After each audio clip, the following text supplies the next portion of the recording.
അതുകൊണ്ട് power cut ഉണ്ടെങ്കിൽ surgery നടത്താൻ അതിനുശേഷം നടത്താം. പവർ കട്ട് അരമണിക്കൂറിലേ ഉള്ളൂ. ഉമ്മൻചാണ്ടി സർക്കാരിന്റെ കാലത്തെ ഇരുണ്ട കാലം 10 വർഷം നാം അത് അറിഞ്ഞിരുന്നില്ല. പവർ കട്ടില്ലാത്ത 10 വർഷമാണ് കടന്നുപോയത്. ഉമ്മൻചാണ്ടി സർക്കാരിൻ്റെ അടുത്ത പതിപ്പായ UDF സർക്കാർ വീണ്ടും അധികാരത്തിൽ വന്നു. VD സതീശനാണ് മുഖ്യമന്ത്രി, സണ്ണി ജോസഫാണ് വൈദ്യുതി വകുപ്പ് മന്ത്രി.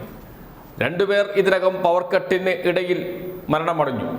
അതിലൊരാൾ ഓക്സിജൻ കിട്ടാതെയാണ് മരിച്ചത്. കാരണം ഓക്സിജൻ പമ്പ് കറണ്ട് പോയതിനെ തുടർന്ന് പ്രവർത്തിച്ചില്ല. മറ്റൊരാൾ മരിച്ചത് ഒരു വീട്ടമ്മയാണ്. മെഴുകുതിരി കത്തിക്കുന്നതിന് ഇടയിൽ ശരീരത്തിലേക്ക്, വസ്ത്രത്തിലേക്ക് തീ പടരുകയായിരുന്നു. പൊള്ളലേറ്റ് അവരും മരിച്ചു. 2 ദാരുണ മരണങ്ങൾ ഉണ്ടായി UDF സർക്കാർ അധികാരത്തിൽ വന്നതിന് ശേഷം പവർ കട്ടിനെ തുടർന്ന്. ഇനി പ്രേക്ഷകർക്ക് ഒരു ദൃശ്യം കാണാം. അത് തിരുവനന്തപുരം ജില്ലയിലെ പാലോട് സർക്കാർ ആശുപത്രിയിൽ നിന്നുള്ളതാണ്. അപകടത്തിൽപ്പെട്ട് രോഗി ആശുപത്രിയിലെത്തുന്നു. രോഗിയുടെ മുറിവ് അടിയന്തരമായി തുന്നിക്കെട്ടണം. പക്ഷേ കറണ്ടില്ല.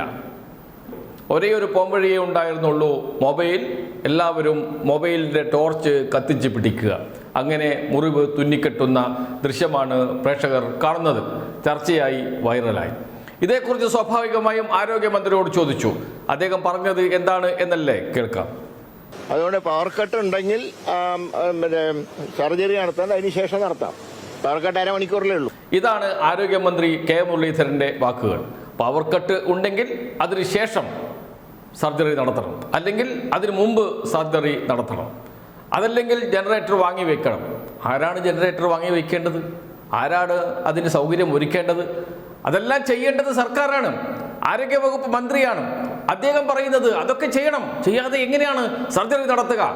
ഇതെല്ലാം ഡോക്ടറുടെ തലയിലിട്ട് രക്ഷപ്പെടാനുള്ള ശ്രമം, അല്ലെങ്കിൽ ആരോഗ്യവകുപ്പ് ഉദ്യോഗസ്ഥരുടെ തലയിലിട്ട് രക്ഷപ്പെടാൻ ശ്രമം.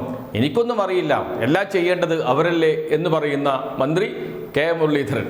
അദ്ദേഹം നേരത്തെ പറഞ്ഞ ഒരു വാചകമുണ്ടായിരുന്നു. കേരളം ഒരുപാട് ചർച്ച ചെയ്യുകയും പിന്നീട് അദ്ദേഹം തന്നെ മലക്കം മറിയുകയും ചെയ്ത ഒരു വാചകം. അത് മറ്റൊന്നുമല്ല, ഒരു ആശുപത്രിയിലും പൊതുച്ചോറ് വിതരണം നടത്താൻ പറ്റില്ല, ഒരു സംഘടനയും ആശുപത്രി കോമ്പൗണ്ടിൽ കയറ്റില്ല. ഇതായിരുന്നു അദ്ദേഹം പറഞ്ഞത്. ഒരു തവണയല്ല, നിരവധി തവണ പറഞ്ഞിരുന്നു. വലിയ പ്രതിഷേധം ഉയർന്നു വന്നു. ആ പ്രതിഷേധത്തെ തുടർന്ന് അദ്ദേഹത്തിന് മലക്കം മറിയേണ്ടി വന്നത് നാം കണ്ടു. ആലപ്പുഴയിലെ കാര്യം മാത്രമാണ് ഞാൻ പറഞ്ഞത്, മറ്റാശുപത്രിയിലെ കാര്യങ്ങളല്ല. ആലപ്പുഴയിൽ പരാതിയുണ്ട്, അതുകൊണ്ടാണ് അവിടെ അത്തരമൊരു തീരുമാനമെടുത്തത്. എന്നാൽ മറ്റ് ആശുപത്രികളിൽ നിന്ന് ഒരു പരാതിയും വന്നിട്ടില്ല, അതുകൊണ്ട് അവിടുത്തെ കാര്യം ഇപ്പോൾ ചർച്ചയാക്കേണ്ട കാര്യമില്ല എന്ന് പറഞ്ഞ് മാറേണ്ടി വന്നു. എന്ന് വെച്ചാൽ DYFI അടക്കമുള്ള സംഘടനകൾ ഉയർത്തിയ പ്രതിഷേധത്തിന് മുന്നിൽ അദ്ദേഹത്തിന് നിലപാട് മാറ്റേണ്ടി വന്നു. അങ്ങനെയുള്ള മന്ത്രിയുടെ പുതിയ വാചകമാണ് പുറത്തു വന്നിരിക്കുന്നത്. മറ്റൊന്നുമല്ല, പവർ കട്ട് ഉണ്ടെങ്കിൽ പവർ കട്ട് കഴിഞ്ഞതിന് ശേഷം ശസ്ത്രക്രിയ നടത്തിയാൽ മതി, സർജറി നടത്തിയാൽ മതി, അതിനു മുമ്പ് നടത്തരുത്, ആ സമയത്ത് നടത്തരുത് എന്നാണ്.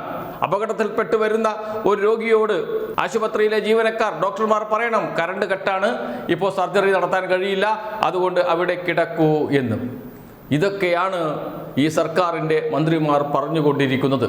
നേരത്തെ VD സതീശൻ പ്രതിപക്ഷ നേതാവായിരിക്കുന്ന ഘട്ടത്തിൽ വളരെ രോഷത്തോടെ പറഞ്ഞ ഒരു വാക്യമുണ്ട്: ഇത്രയും വിവരം കെട്ട ആളുകളെ മന്ത്രിമാരാക്കിയാണ് ഈ സർക്കാർ മുന്നോട്ട് പോകുന്നത് എന്ന്.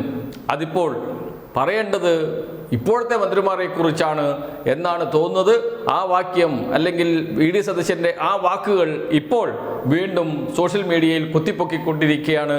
ഇന്നത്തെ മന്ത്രിമാരുടെ അവസ്ഥ അന്ന് തന്നെ VD സതീശൻ പറഞ്ഞിരുന്നു. എന്തൊരു ക്രാന്തദർശിയായ നേതാവാണ് VD സതീശൻ എന്ന് നോക്കൂ.